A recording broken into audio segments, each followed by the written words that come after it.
খুব ক্ষুধা লেগে গেছে। আজকে বাসায় ইন্টারেস্টিং একটা খাবার হতে চলেছে। সো আজকে কি খাবার হতে চলেছে সেটা জানতে হলে ফার্স্ট টু লাস্ট এই ভ্লগটা দেখতে হবে। বাসার রান্নাঘরে আজকে আম্মু বানাচ্ছে সেই পুরাতন আমলের বা পুরাতন গ্রাম বাংলার সেই ঐতিহ্যবাহী পটল আলু মাছের ঝোল। এই রান্নার আসল টেস্টটা আসে একটু মশলার ব্যালেন্সে, তো সেটাই আজকে দেখবো। হাই এভরিওয়ান, আসসালামু আলাইকুম। আশা করছি সবাই খুব ভালো আছো। তো ফার্স্টেই আম্মু তরমুজ কেটে রেখেছিল, আমি একটু তরমুজ খেয়ে নিলাম, কারণ আমার অনেক বেশি খাইতে মন চাচ্ছিল তরমুজ।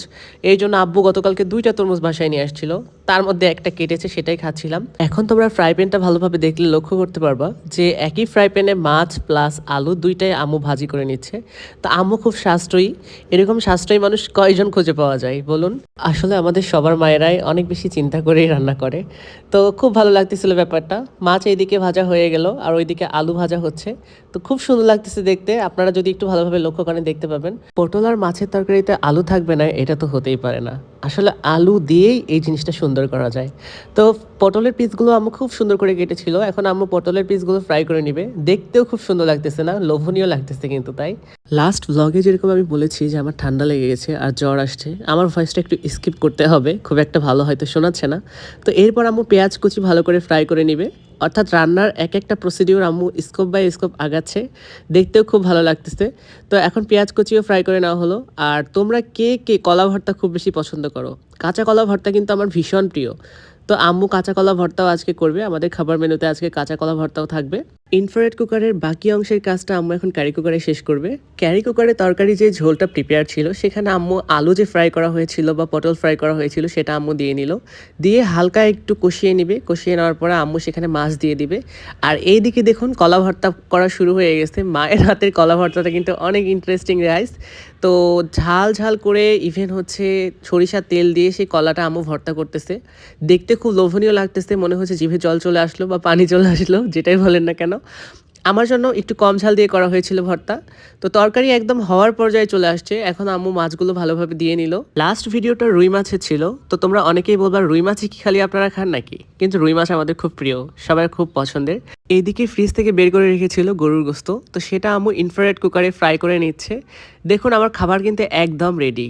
সেই পটল দিয়ে মাছ দিয়ে আলু দিয়ে ঝোল, কলা ভর্তা আর সেই গোস্তের তরকারি।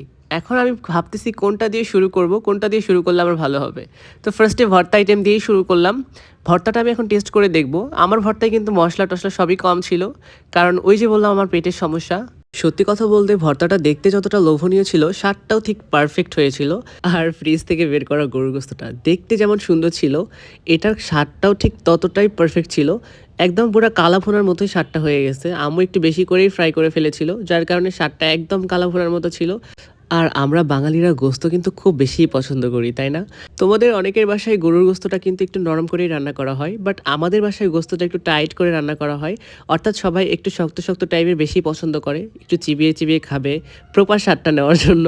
তো আমার কাছেও খুব ভালো লাগতেছিল, খুবই ইন্টারেস্টিং, খুব মজাদার ছিল। খাবারগুলো কিন্তু ফ্যামিলি সবার জন্যই আজকে বানানো হয়েছে, বাট আমার এত বেশি ক্ষুধা লেগেছিল যার কারণে আমি আগেই বসে পড়েছি।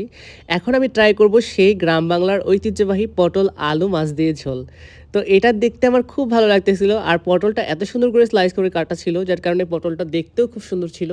আলু আর পটল দিয়েই মনে হচ্ছে আমি ভাত মেখে মেখে খেয়ে ফেলি। কিছু কিছু মানুষ আছে যারা তরকারি এবং ভাত এত ভালোভাবে মেখে খায় যেন তরকারির কোনো চিহ্নই সেখানে দেখা যায় না। কিন্তু আমি তাদের থেকে একটু ডিফারেন্ট স্টাইলে খাই। আমার মনে হয় যে না, আলুটা একটু যদি পুরাটা মুখে না দিতে পারি, পটলটা যদি পুরাটা মুখে না দিতে পারি, আমার মনে হয় না যে আমি খুব ভালোভাবে তৃপ্তিভাবে খেতে পারছি। তো সব মিলিয়ে আজকের খাবারগুলো এত বেশি মজাদার ছিল, এত বেশি সুস্বাদু ছিল, যা তোমাদের বলে বোঝানোর মতো না। তোমরা ভিডিওটা দেখলেই সেটা বুঝতে পেরেছো।